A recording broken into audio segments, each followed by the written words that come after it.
o abollei. Non ves que acaba de salir Hugo aí a mirar si está. Cago. Aí, que non me pase Hugo.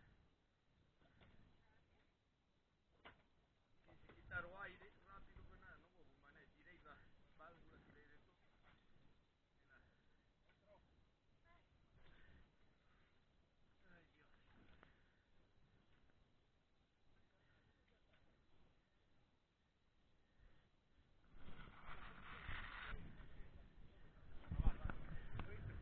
Xa abollei, pero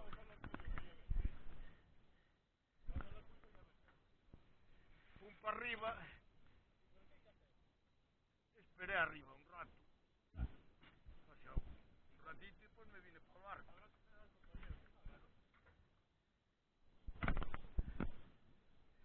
Me quedaba hecho os tres aí.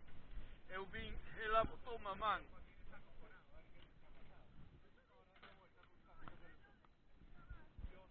Pero non lle dixetes que iba para arriba, que fun para arriba.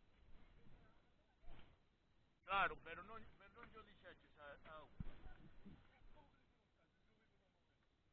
no, si me hiciste. Si yo eu non vos dixen nada, me digo a ela.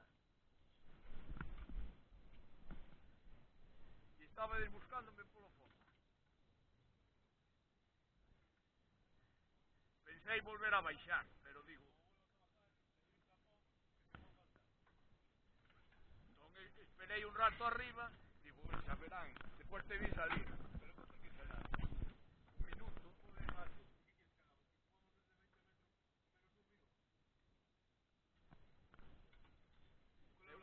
es la velocidad? Tú por una enfermedad compresiva porque tú salgas bollado. Tendrás que esperar en superficie, con la boya hinchada, para que no te pase un barco por encima. No venir para el barco y no aviso a nadie. Joder.